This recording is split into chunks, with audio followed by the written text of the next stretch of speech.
নমস্কার বন্ধুরা, এসজি রান্নাবান্না চ্যানেলে আপনাদের স্বাগত জানাই। আমি আজ বানালাম চিকেন চেট্টিনাদ। তো এটা কি করে বানালাম, এটা রেসিপিটা আপনাদের সাথে আমি শেয়ার করছি। চিকেন চেট্টিনাদ বানাবার জন্য যা যা জিনিসের দরকার আমি সেগুলো দেখাচ্ছি। এখানে রয়েছে কুচনো পেঁয়াজ। এখানে আমি 6টা বড় মিডিয়াম সাইজের 6খানা পেঁয়াজ আমি এখানে মিহি করে কুচিয়ে নিয়েছি। আর এখানে চেট্টিনাদ বানাবার জন্য এর আলাদা পেঁয়াজ আসে, সেই পেঁয়াজগুলো না ছোট ছোট হয়, কিন্তু ওই পেঁয়াজগুলো সবসময় মার্কেটে অ্যাভেলেবেল থাকে না সব জায়গায়। তাই আমি এই পেঁয়াজ মানে অল্টারনেটে এই পেঁয়াজও নেওয়া যেতে পারে, কিন্তু ওইটাতে আলাদা টেস্ট আসে, চেট্টিনাদে ওই পেঁয়াজটাই লাগে। আর এখানে রয়েছে রসুন, রসুন কোয়া রয়েছে এখানে ছাড়ানো। এখানে আদা রয়েছে। এই রয়েছে লেবু, পাতি লেবু একটা গোটা। এই রয়েছে নুন। এখানে রয়েছে ডেসিকেটেড কোকোনাট। তারপরে রয়েছে কয়েকটা মেথির দানা। আর এখানে রয়েছে কালো গোলমরিচ আর একটা স্টার অ্যানিস।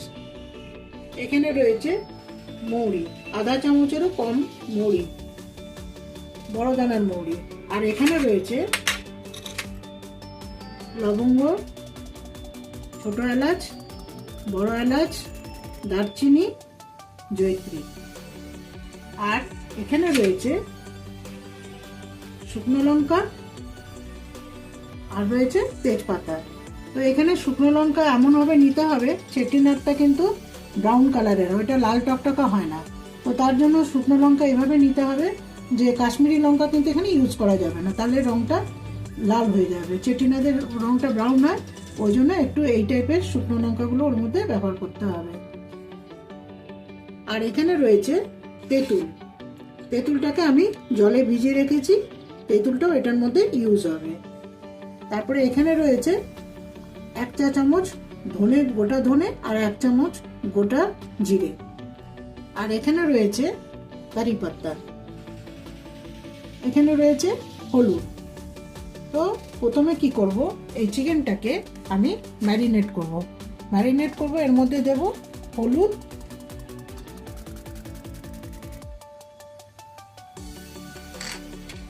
দেব নুন।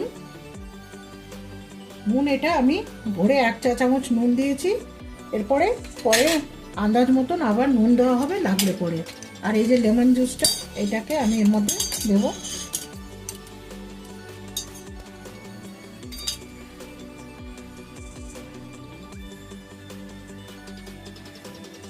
এবার এটাকে ভালো করে মেখে নিয়ে এটাকে আমি আধা ঘন্টার জন্য, অ্যাটলিস্ট আধা ঘন্টার জন্য আমি ছেড়ে দেবো। আর এদিকে এই যে মশলাগুলো, এগুলোকে কিছু মশলা এখানে ড্রাই রোস্ট হবে। ড্রাই রোস্ট হওয়ার পরে তারপরে ওইটাকে পেশা হবে। চিকেনটা ম্যারিনেট হয়ে গেছে, এটাকে আমি রেখে দিচ্ছি আধা ঘন্টার জন্য রেস্টে। এবার কি করব, এই মশলাগুলোকে আমি তেলে একটু ভেজে নেব। এটার জন্য আমি সাদা তেল ইউজ করেছি। এর মধ্যে দিয়ে দেবো এই যে জিরে ধনের যে গোটা জিরে ধনে, সেটা দিয়ে দিলাম। এরপরে দিয়ে দেবো এই যে লবঙ্গ, এলাচ, দারচিনি, জয়িত্রী, এসব রয়েছে যে ছোট এলাচ, বড় এলাচ, এগুলো দিয়ে দিলাম। তারপরে এই যে এখানে স্টার অ্যানিস, গোলমরিচ, এটা দিয়ে দিলাম।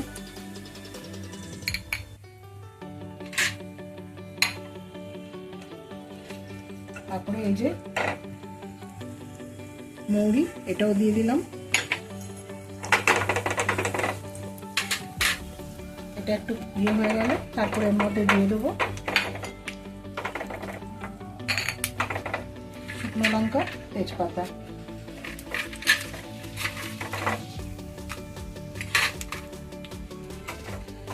শুকনো লঙ্কা, তেজপাতা দিয়ে দিয়েছি। এরপরে এর মধ্যে দিয়ে দেবো রসুন, রসুনটাও দিয়ে দিলাম।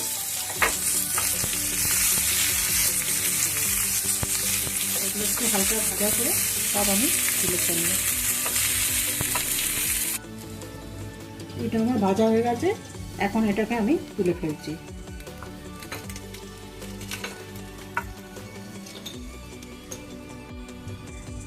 এবার সামান্য একটু আবার তেল দিয়েছি। এই তেলের মধ্যে এই যে ডেসিকেটেড কোকোনাট, এটাকে আমি ভাজছি। এটা আমার ব্রাউন করে ভাজা হয়ে গেছে, আমি এখন গ্যাসটাকে অফ করে দিচ্ছি। তো এই যে ডেসিকেটেড কোকোনাট মানে হচ্ছে ওই যে নারকেলের পাউডার। তো এটা নারকেলের শুকনো নারকেলের যে পাউডার হয় সেগুলো। তো এটা আমি কাঁচা নারকেলও ইউজ করতে পারি আর শুকনো নারকেলও ইউজ করতে পারি। এটাকেও ভেজে নিয়ে আমি এটাকেও ঢেলে নিচ্ছি।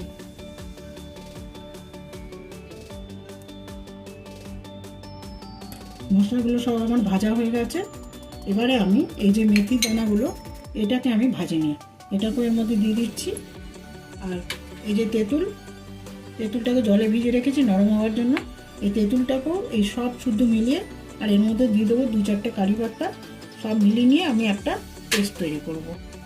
পেস্টটা তৈরি করে নিয়ে আমি দেখাচ্ছি। মশলাটা আমি পিষে রেডি করে রেখেছি।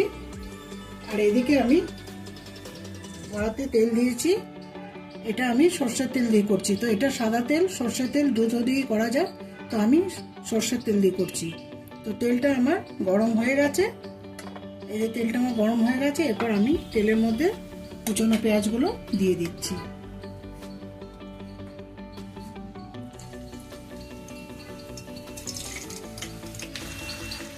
কুচনো পেঁয়াজগুলো আমি একটুখানি ভালো করে ভাজবো। যে পেঁয়াজটা আমার প্রায় ভাজা হয়ে এসছে, ব্রাউন হতে চলেছে, আর একটু ব্রাউন হবে। আমি এর মধ্যে দিয়ে দিচ্ছি কারি পাতাটা। এটা দিয়েও আমি একটু ভাজা করে নিই, তারপরে আমি এর মধ্যে চিকেনটাকে দেবো। আমার মশলা এই পেঁয়াজটা ভাজা হয়ে গেছে। এবার আমি চিকেনটাকে এর মধ্যে দিয়ে দিচ্ছি।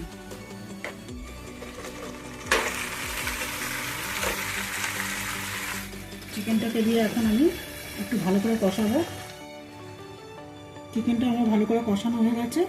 এবার আমি এই যে মশলা বাটাটা, যে ভাজা মশলাগুলো বেটে রেখেছিলাম, ওগুলোকে এর মধ্যে দিয়ে দিচ্ছি। এগুলো যেহেতু ভাজা মশলা, এর জন্য এই মশলাটা দিয়ে খুব বেশি কষাতে হবে না, একটু অল্প কষিয়ে নিলেই হয়ে যাবে। মশলাটা দিয়ে আমার কষানো হয়ে গেছে, খুব বেশি তো কষানো নেই। এরপরে এর মধ্যে আমি জল দিয়ে দিচ্ছি। এই জলটা, এই জারটার মধ্যে অনেক মশলা লেগেছিল, তো এই মশলা ওই জন্য এই জারটার মশলাটা ধুয়ে আমি এই জলটা দিয়ে দিচ্ছি। আর এইটা কী হবে, একদম পাতলা ঝোলও হবে না, আর একদম কষানো টাইপেরও হবে না, এটা হবে গাঢ় ঝোল। এবার আমি এতে আরও নুন দিয়ে দিচ্ছি। ম্যারিনেটের সময় নুন দিয়েছিলাম, ওই জন্য এখন এতটাই নুন দিলাম। এটাকে এখন আমি ঢাকা দিয়ে দিচ্ছি।